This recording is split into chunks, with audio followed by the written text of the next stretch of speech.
In the rolling green hills of 13th century Kent, England, a child was born whose name would one day be quietly revered across centuries, Simon Stock. Born into a devout Christian family, young Simon was no ordinary child. While others sought games and laughter, he sought silence. He wandered into lonely places, craving the presence of something beyond the visible, a presence that called to him not through spectacle, but through stillness. His earliest devotions were formed before a humble image of the Blessed Virgin Mary, kept in his family's home. There, young Simon would kneel not with practiced words, but with words that flowed straight from affection.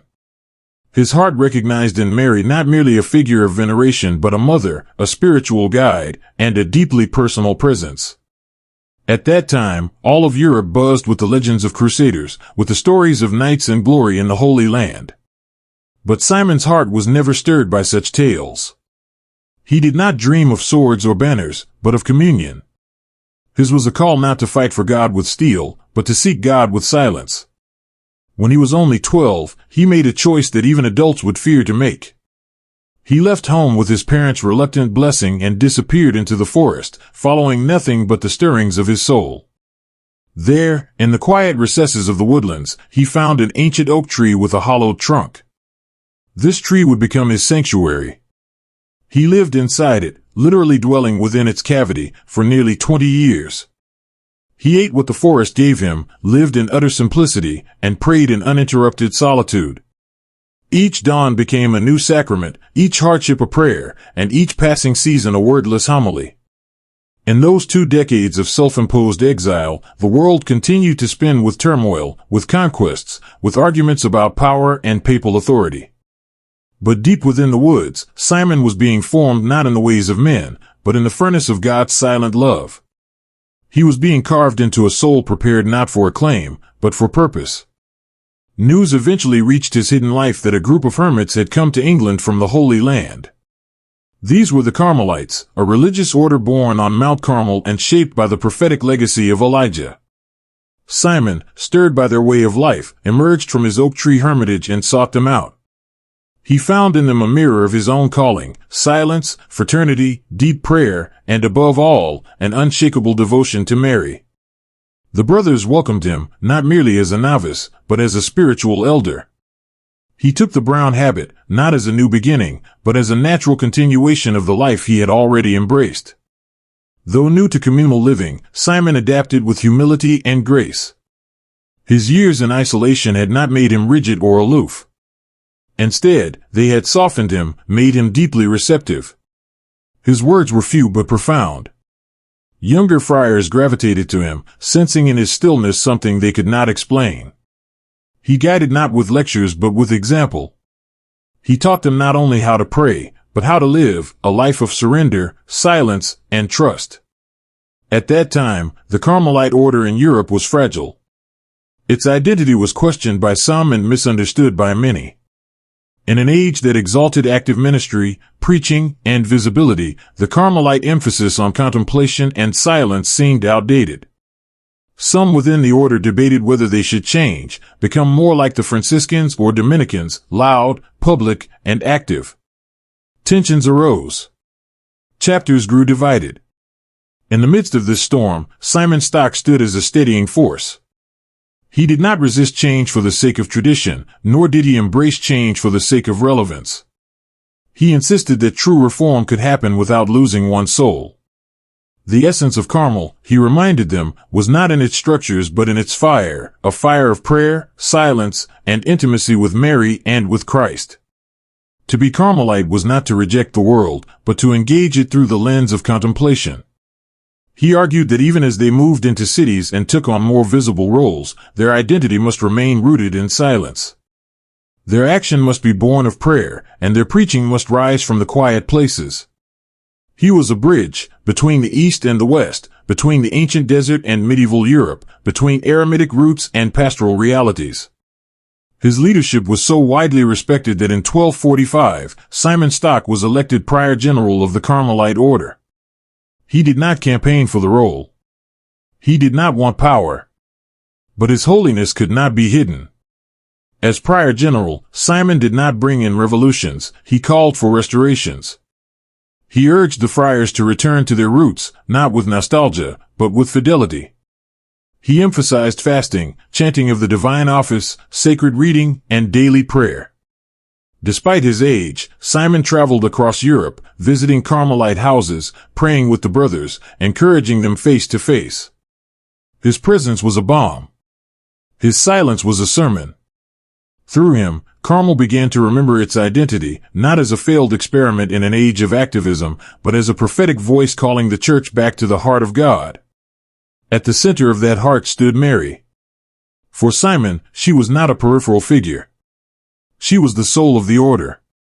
He called his brothers to live in her spirit, to be silent as she was silent, strong as she was strong, surrendered as she was surrendered.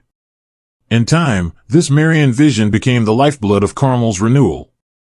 It was in this spirit of intimacy with Mary that Simon composed the hymn Flos Carmeli, Flower of Carmel. The words were not meant to impress but to adore. The hymn became a reflection of his soul and the soul of Carmel. It resonated deeply, not because it was elaborate, but because it was authentic. In that hymn, friars found their vocation expressed in poetry. In Mary, they found their home. But the deepest moment of Simon's life was yet to come. On the morning of July 16, 1251, Simon Stock rose to pray as he always did. Though his body was now marked by age and burdened by years of responsibility, his soul remained youthful in its longing for God. In his modest cell in Cambridge, he knelt alone, yet not alone. Before him, in spirit, stood the Blessed Virgin Mary, as she had stood beside him since his earliest days. His prayer that day was urgent, but it was not for himself. It was for his brothers, for the fragile order that had become his life's mission. He begged Mary not to forget them. In the stillness of that early morning, a light unlike any he had ever known filled the room. Then she appeared, radiant, serene, clothed in the Carmelite habit. In her hands was a small brown scapular, made of 2 pieces of cloth joined by thin cords. Her eyes, full of divine compassion, met his. Then she spoke the words that would echo across centuries. "Receive, my beloved son, this scapular of your order. It is a sign of my protection, a privilege for you and for all Carmelites.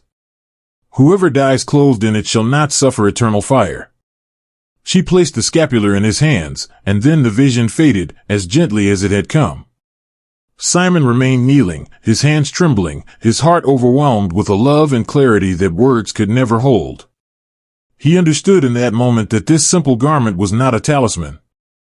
It was a sign of covenant, a maternal embrace woven into cloth, a heavenly gift wrapped in humility. Simon shared the vision with his Carmelite brothers, not with fanfare, but with quiet testimony. They received it not as an escape from suffering, but as a call to deeper trust. The scapular would not make them invincible, but it would make them remembered. It would not guarantee ease, but it would promise accompaniment. The scapular, though small and plain, became a daily symbol of Marian protection.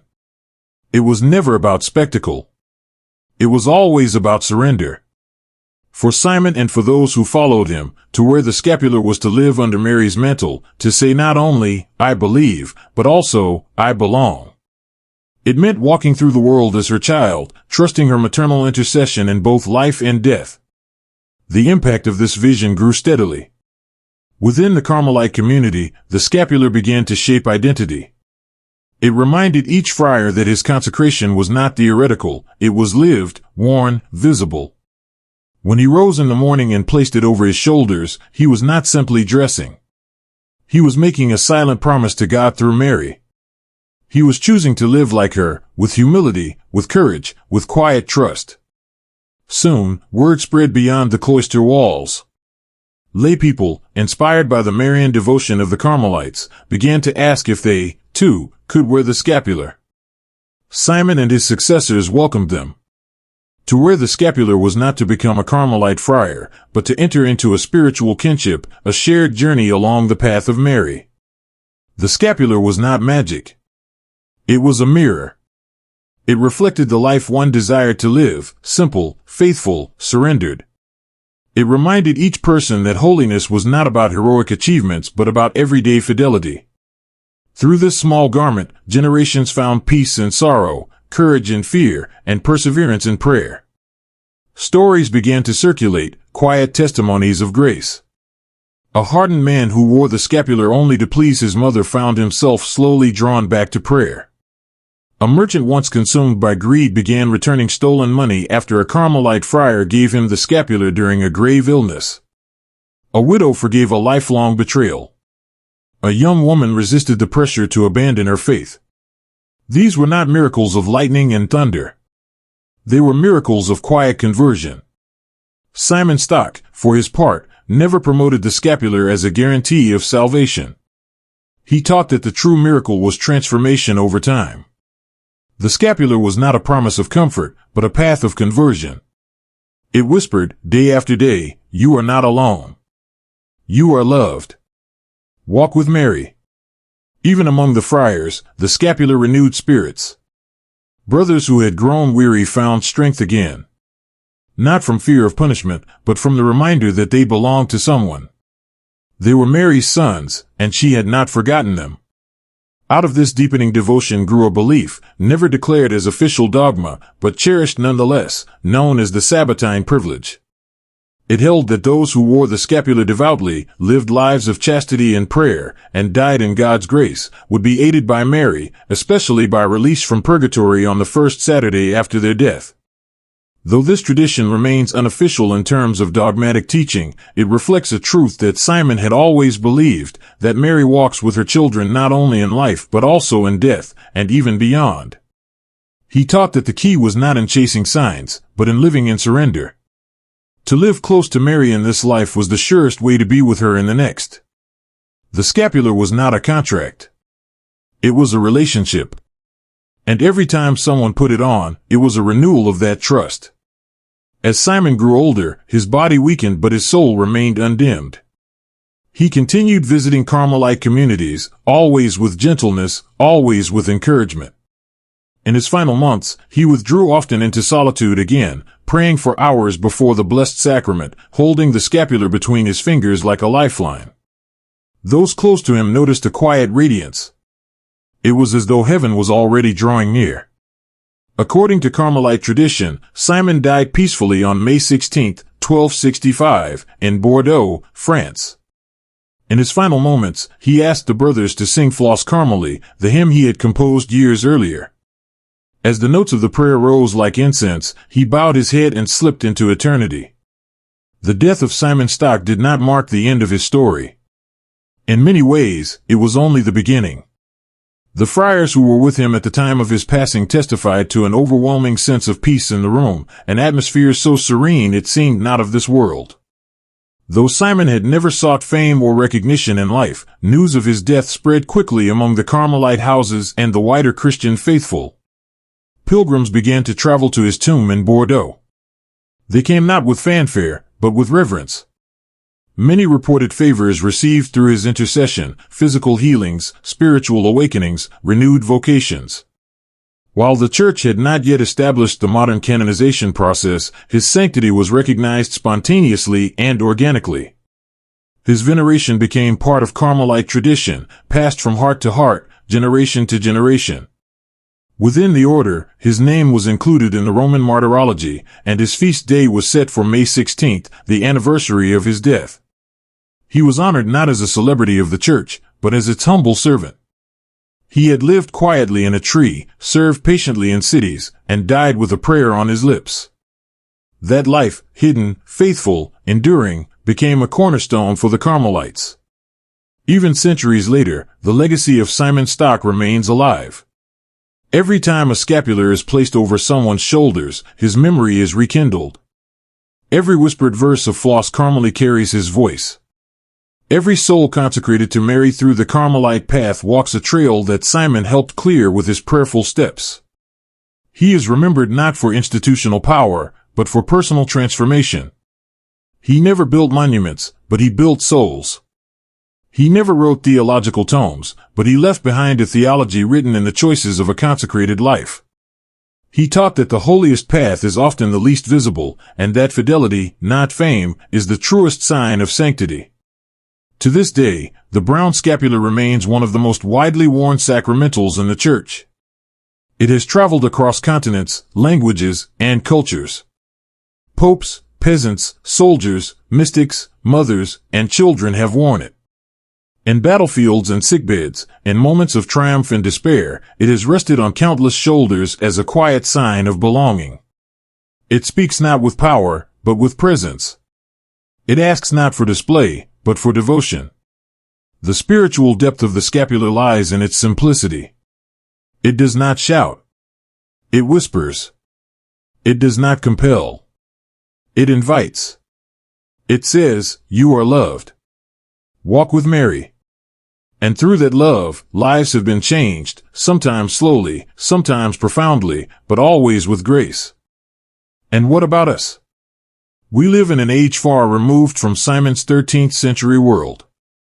Yet in many ways, the need is the same. We are surrounded by noise, pulled in every direction, tempted to measure worth by visibility and achievement. But Simon calls us to something deeper. He calls us to rediscover silence, not as escape, but as encounter. He urges us to cling to Mary, not as sentiment, but as strength. He challenges us to wear the scapular, not as superstition, but as sacrament. He calls us, ultimately, to trust that God still works in hidden places. That holiness is not confined to saints and statues, but is offered daily to anyone who will choose prayer over pride, surrender over self-promotion, love over fear. In the end, St. Simon Stock's life is not just a story of the past. It is a living invitation. An invitation to let God do something deep and quiet in us. To live not for recognition, but for union. To believe that grace is stronger than appearances. To let Mary walk with us, through joy and sorrow, clarity and confusion, life and death, until we too bloom in the eternal Carmel of heaven. And so, we turn to him in prayer, not to admire from afar, but to follow where he walked. Prayer to St. Simon Stock. O holy St. Simon, hidden shepherd of Carmel. You who lived in the hollow of an oak, so your soul might be filled with God alone. Teach us the value of silence in a world that rushes past stillness. Teach us the joy of hiddenness in a time that craves attention. Teach us the power of surrender in a culture that exalts control. You loved Mary not with mere words, but with a life molded by her presence. You wore her name upon your heart, her promise upon your shoulders. You believed in her when others doubted, and she answered you with grace from heaven. O beloved Simon, pray for us, that we may wear the garment of humility, and walk each day clothed in faith. Intercede for us when we grow weary, when our prayer dries up, when discouragement whispers in the dark. Lead us back to that still place, where God speaks quietly and Mary waits patiently. Help us live what we wear. Lives consecrated, simple, watchful. In moments of fear, remind us. The cross is not the end of the story. In moments of death, remind us. Those who walk with her will not walk alone. And so we ask you, St. Simon, stand with us in prayer. Guide our hearts to quiet faith, our hands to humble service, and our souls to rest in the promise of the Mother who never leaves us. Amen.